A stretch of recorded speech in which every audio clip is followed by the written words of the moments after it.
الله ربي والإسلام ديني ومحمدا رسول الله. Alhamdulillahi rabbil alamin. Alhamdulillahilladzi arsala rasulahu bil huda wa dinil haq liyudhhirahu 'ala ad-dini kullih wa kafa billahi syahida.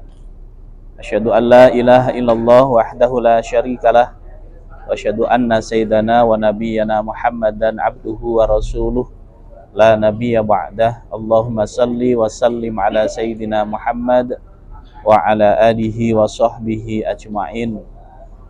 Subhanaka la ilma lana illa ma 'allamtana innaka antal alimul hakim. Bapak Ibu yang baik, tidak terasa hari ini kita sudah memasuki hari-hari terakhir kita berada di kota Mekah ini. Insya Allah besok kita akan meninggalkan kota Mekah ini untuk melanjutkan rangkaian kegiatan dan ibadah kita di kota Madinah. Saya ingin menyampaikan satu hadis yang mudah-mudahan ini juga menjadi bagian penguatan kita, wabil khusus sepulang kita dari tanah suci ini. Tentang istiqomah sudah dibahas kemarin. Masih ingat rumus istiqomah yang pertama apa?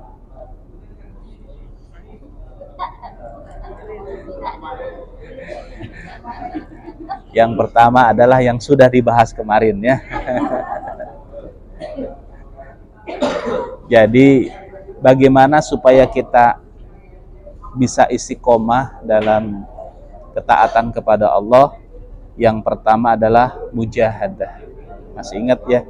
Kita harus punya tekad yang kuat, mujahadah. Yang kedua adalah muahadah. Ingat janji kita kepada Allah. Yang ketiga adalah muhasabah. Ya, setiap saat kita mengevaluasi diri bekal apa yang sudah kita persiapkan. Yang keempat adalah muraqabah. Kita merasa ditatap, dilihat, diperhatikan oleh Allah kapan saja dan di mana saja. Dan yang kelima adalah muaqabah. Berani memberi sanksi kalau kita tidak sungguh-sungguh dalam ketaatan kepada Allah.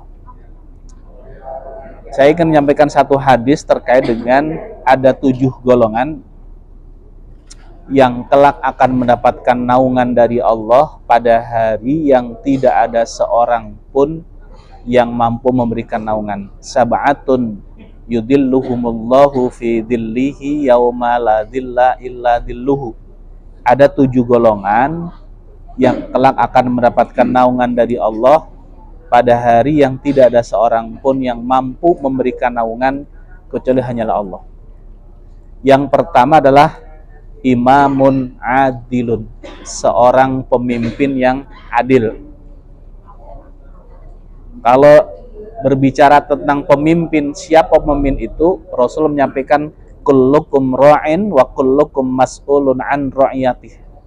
Setiap kalian adalah pemimpin dan setiap pemimpin akan dimintai pertanggungjawabannya oleh Allah.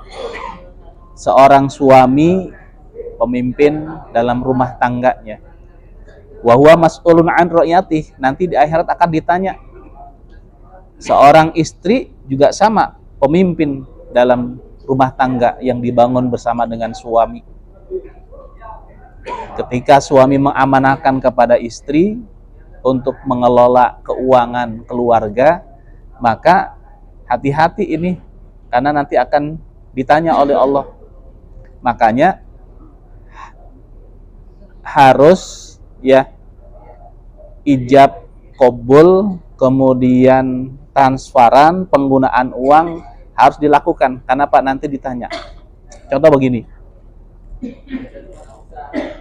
suami ngasih uang 1 juta ke istri, "Ma, ini untuk belanja bulanan." Akadnya adalah untuk belanja bulanan.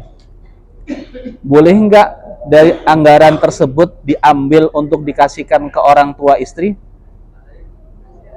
Tidak boleh. Jadi kalau akadnya mengikat, maka harus penggunaannya pun mengikat. Berbeda dengan, "Mah, ini uang 1 juta untuk belanja, dan untuk keperluan apapun silahkan mama yang ngatur." Kalau yang pertama adalah akadnya adalah untuk belanja keluarga, berarti hubungannya dengan belanja, beli sayuran dan lain sebagainya. Tapi kalau misalkan diserahkan sepenuhnya, mangga silakan diatur ya untuk kebutuhan keluarga. Bahkan misalkan kalau mau secara spesifik, gimana kalau untuk sedekah ke masjid, pengajian pakai uang itu boleh tidak? Harus dispesifikan. Jadi kalau misalkan silakan diatur untuk belanja dan untuk yang lainnya, yang kalimat yang lainnya itu membuat pertanggungjawaban nanti di akhirat jadi ringan. Tapi kalau tidak ada kalimat yang lainnya, istri ke masjid bawa uang itu masukkan kenceleng, nggak boleh. Kenapa? Itu kebutuhan keluarga. Berbeda dengan ada kalimat silakan boleh untuk yang lainnya, mama yang ngatur, yang penting cukup. Cukup tidak cukup 100.000. Pasti jawabannya tidak cukup kan gitu. Paling kata istri, ya sok atuh papa yang belanja, mama yang masakan, begitu ya. 100.000. Supaya cukup dibelikan apa? Kerupuk yang banyak. Jadi pagi kerupuk, siang kerupuk. Jadi tempe itu bisa menyebabkan emosi loh. Kenapa bisa? Pagi tempe, siang tempe, malam tempe, besok lagi ketemu tempe lagi kan? Memang ini nggak ada yang lainnya kan gitu. Memang tempe, tapi karena saking seringnya tempe jadi tidak rasa tempe lagi. Berbeda dengan nasi. Nah, mas'ulun an ra'iyati. Semakin seorang amanahnya semakin banyak ya, di rumah, di kantor, itu semakin banyak pertanggungjawaban di hadapan Allah. Saya di kantor karyawan 1315, nanti di akhirat saya dengan Agim ditanya oleh Allah, karyawan 1315 orang itu ditanya itu, memberikan contoh apa kepada para karyawan, kebijakan-kebijakan yang diambil itu apakah dolim ke karyawan ataupun tidak. Oh, semuanya ditanya oleh Allah. Santri 3.000 ya, 3.000 itu semuanya anak orang yang mereka menitipkan ke pesantren, dan kami punya tanggung jawab ya. Kemarin ada satu santri kabur saja viral kan itu, rame kan begitu, padahal itu belum wawancara, baru datang karena telat jadi belum sempat wawancara, tetap aja dianggap sebagai santri Darut Tauhid walaupun belum diterima. Santri Darut Tauhid kabur padahal belum menjadi santri, calon santri, tapi tetap aja ya. Nah, itu yang pertama, imamun adilun. Kenapa imamun adilun menepati urutan pertama? Karena kalau seorang pemimpin membuat kebijakan, orang-orang yang dipimpinnya itu beramal soleh, beribadah, maka orang yang memimpin tadi atau pemimpin tadi mendapatkan pahala seperti orang yang melakukan kebaikan. Man dalla ala khairin falahu mislu ajri fa'ilihi min ghairi ayyan kusahu. Barang siapa yang menunjukkan jalan, menyeri jalan orang lain berbuat kebaikan, maka baginya pahala seperti orang yang melakukan kebaikan tersebut tanpa mengurangi sedikit pun pahalanya. Di rumah ada anak yatim ya, ada ibnun, ada waladun. Kalau ibnun itu anak yang lahir dari pernikahan suami istri ini. Tapi kalau waladun ya, itu tidak selalu. Santri itu bukan ibnun bagi saya, tapi waladun. Makanya hadisnya adalah idza mata ibnu adam in qata'anu amaluhu illa min salasin sadaqatin jariyatin aw ilmi yuntafa'u bih aw waladin, bukan aw ibnun, aw waladin sholihin yad'ulah, anak yang soleh yang senantiasa mendoakan. Bisa jadi tidak dikaruniai anak ya, tidak diberikan keturunan, tapi Allah titipkan walad, anak orang lain diasuh sama kita, ataupun jadi orang tua asuh. Kalau yang di Serua, yang di Tangerang ya, yang beasiswa itu sebagian mereka punya orang tua asuh, 1 bulan ngasih sekian untuk fulan. Nah itu walad. Setiap mereka beramal soleh, maka pahala juga akan mengalir untuk kita. Makanya menempati posisi pertama. Jokowi ya, presiden di negara kita, nanti pertanyaan di akhirat lebih banyak daripada kita. Kalau beliau membuat kebijakan yang membuat orang berbuat maksiat, maka dosanya diberikan ya, melegalkan prostitusi. Itu setiap kali orang berbuat zina di tempat tersebut karena legal, dan yang melegalkan itu dapat dosanya. Tapi sebaliknya, ketika melegalkan yang sifatnya positif, pembangunan masjid dan lain sebagainya, maka pahalanya juga akan mengalir. Ya. Untung Bapak Ibu tidak jadi presiden, karena memang tidak ada yang milih ya. Peluang masuk surga duluan besar, peluang masuk neraka duluan juga besar. Gitu. Ya pasti sudah diperhitungkan ya.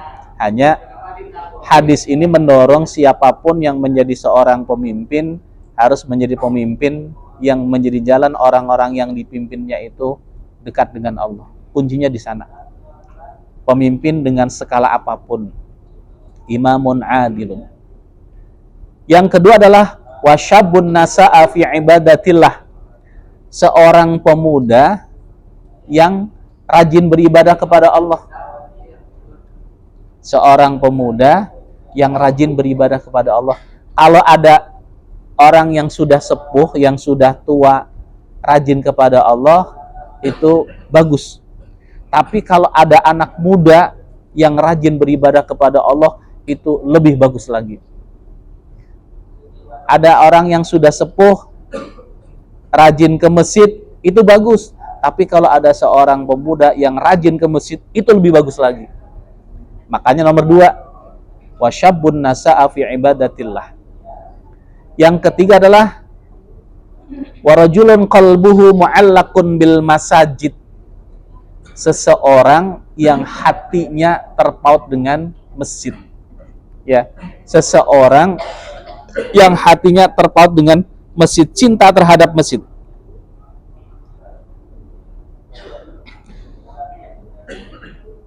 Salah satu oleh-oleh termahal sepulang kita dari tanah suci ini adalah semangat kita untuk memakmurkan masjid.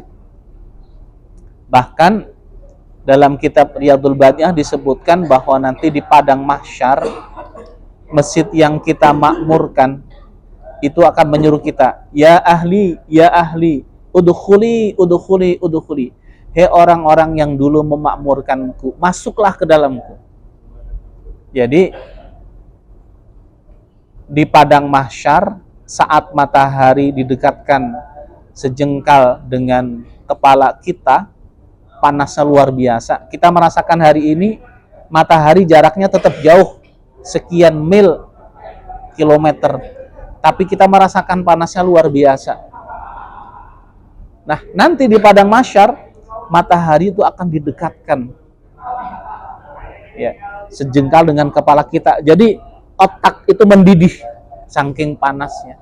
Tapi saat kondisi seperti itu ada yang memanggil, ya ahli, hei orang-orang yang dulu membangunku, orang-orang yang dulu memakmurkanku, udkhuli, masuklah ke dalamku. Masuk ke dalam, ces, AC-nya jalan. Ternyata selain ada AC, di situ ada buah-buahan. Ada semangka, ada melon, pasti ingin ya. Ada semangka, ada melon.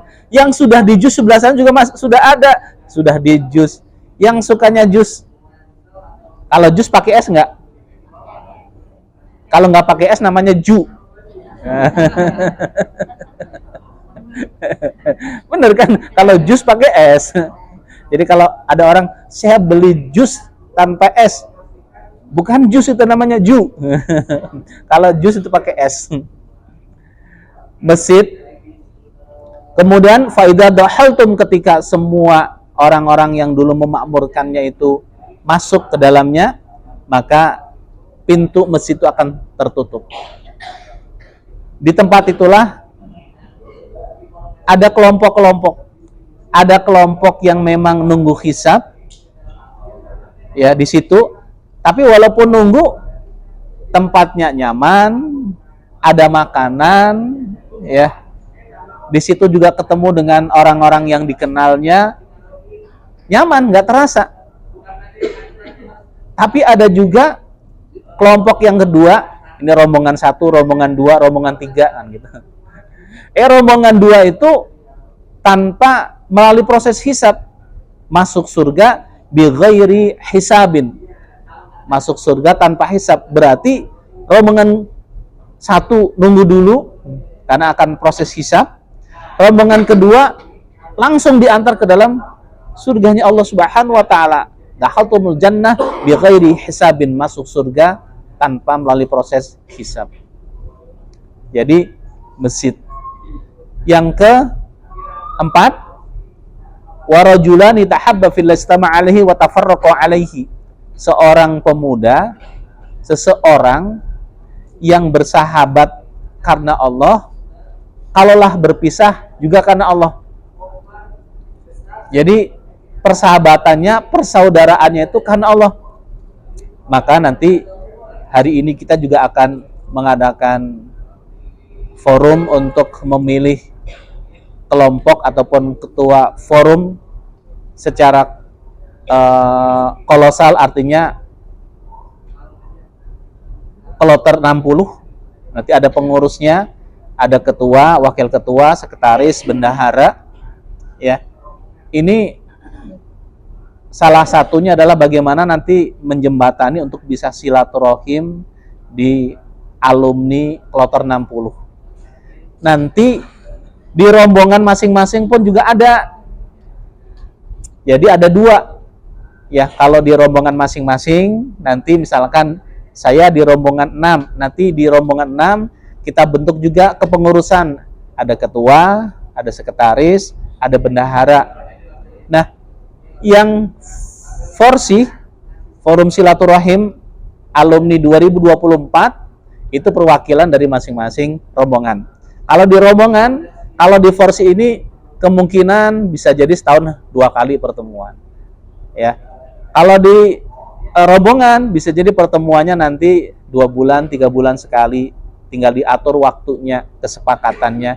Nanti keliling, ya, dari rumah yang satu ke rumah yang lainnya. Jadi keliling, waktunya disepakati, nanti dibuat list siapa yang bisa hadir ketika ada pertemuan. Kajian, ada kajian rutin, ya. Siapa tahu nanti bisa jadi besanan, kan begitu ya. Ya, saya kan masih punya anak banyak yang belum menikah, nanti mau jadi besan saya juga boleh. Ya, kalau yang laki-laki syaratnya hafal Al-Qur'an. Ya kan anak saya hafal Al-Qur'an, kan cari suami yang hafal Qur'an juga. Ya, jadi silaturahim. Harapannya tentu saja haji ini menjadi wasilah nanti kita bisa bersama-sama masuk surga. Kan al-hajjul mabrur laisa lahu jazaun illal jannah. Jadi jembatan untuk masuk surganya itu sudah ada, hanya dirawat ataupun tidak. Ibaratnya kita akan melalui jembatan untuk ke pulau berikutnya ataupun daerah berikutnya, jembatannya sudah ada tapi belum boleh digunakan. Nah, walaupun belum digunakan, jembatan itu harus dirawat. Sama, kita melaksanakan ibadah haji, al-hajj mabrur laisa lahu jazaa'un illal jannah, itu bagi yang memang sampai akhir hayatnya mampu menjaga kemabruran ibadah hajinya. Jadi mampu menjaga kemabruran ibadah hajinya. Ibaratnya pakaian, baju putih sudah bersih seperti ini, apakah dikotorin ataupun tidak, ya tergantung kita. Kalau kita rawat dengan baik, maka baju putih ini akan selalu bersih. Tapi kalau makainya jorok dan ketika kotor tidak segera dicuci lagi, nanti lama-lama baju putih warnanya jadi berubah. Warna apa? Warnanya tidak jelas kan gitu. Tergantung dia dekatnya dengan warna apa. Kalau dekatnya dengan warna kuning bisa jadi berubah kuning. Nah, ini PR kita. Bergaul dengan tukang pandai besi, kita akan kebawa bau besi. Tapi bergaul dengan penjual minyak wangi, walaupun kita tidak menggunakan minyak wangi, kita akan kebawa harum. Nah, haji kita hari ini ibaratnya tadi minyak wangi dan pandai besi, kita menjadi minyak wangi. Di antara kita semua menggunakan minyak wangi, sehingga akan menjadi wangi. Tapi wanginya juga bisa berubah menjadi wangi alami, bau keringat maksudnya. Ketika ya tidak mandi. Jadi ketika tidak mandi, baunya jadi bau asli. Kemudian yang berikutnya adalah warajulun da'atul imra'atan data mansabin wa jamalin faqalla inni akhafullah. Seorang laki-laki yang diajak oleh seorang perempuan untuk melakukan perbuatan maksiat dan mengatakan inni akhafullah, saya takut kepada Allah, tidak tergelincir melakukan perbuatan-perbuatan yang dilarang oleh Allah Subhanahu wa taala. Kemudian yang berikutnya adalah warajulun tasaddaqa bisadaqatin fa'afa hatta la ta'lamu simaluhu ma tunfiqu yaminuhu. Ya, yang keenam adalah seseorang yang bersedekah, sedekahnya itu dirahasiakan, seakan-akan sampai-sampai tatkala bersedekah, tangan kanan bersedekah, tangan kiri tidak tahu. Ini bukan berarti ketika masukkan uang ke kenceleng tangannya disimpan satu gitu. Kenapa di belakang? Takut ketahuan. Bukan, artinya apa? Sedekah yang dilakukan karena Allah Subhanahu wa taala. Ya. Jadi tidak ada keinginan untuk dipuji, ya, dihargai orang lain. Cukup berharap pujian dari Allah saja. Karena kecenderungannya ketika kita bersedekah, nafsu setan membisikin kita supaya apa? Supaya orang lain tahu dengan sedekah yang kita berikan. Nah, orang yang terbaik adalah sedekah tapi dirahasiakan. Boleh nggak sedekah kemudian orang lain tahu? Boleh, tergantung niat kita. Kan riya, ya, ada riya, ada sum'ah. Kalau riya itu dari kata-kata ro'a, ingin dilihat orang lain. Kalau sum'ah dari kata sama, ingin didengar oleh orang lain, supaya orang lain tahu. Jadi ketika bersedekah, ingin orang lain melihat bahwa sedekah kita besar, ingin dipuji, efeknya adalah ingin dipuji oleh orang lain, maka sedekahnya pahalanya hilang. Ataupun bukan ingin dilihat, tapi untuk orang lain mendengar, tolong ya nanti diumumkan di masjid sedekah dari saya 10 juta. Ada keinginan, tapi kalau DKM sendiri yang mengumumkan, ya alhamdulillah Bapak Ibu yang baik, hari ini ada seorang hamba Allah, yaitu namanya Pak Asep, hamba Allah Pak Asep ya, yaitu Pak Asep sedekah untuk pembangunan masjid kita 100 juta. Kalau Pak Asep tersebut biasa-biasa saja, tidak ada keinginan untuk dipuji, maka tidak masalah. Ya, tapi kalau ada keinginan dipuji, itulah yang akan menghilangkan pahala kita.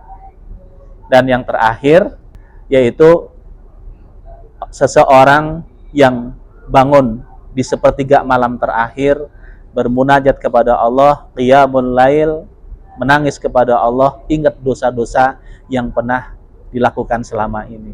Maka mudah-mudahan ini menjadi bagian karunia dari Allah, ya, 7 hal yang insya Allah kalau ini kita jaga, kita lakukan, maka kita akan menjadi orang-orang yang dicintai oleh Allah Subhanahu wa Ta'ala, orang-orang yang akan mendapatkan perlindungan dari Allah Subhanahu wa Ta'ala. Allahu Rabbi wal Islam dini wa Muhammadan Rasulullah.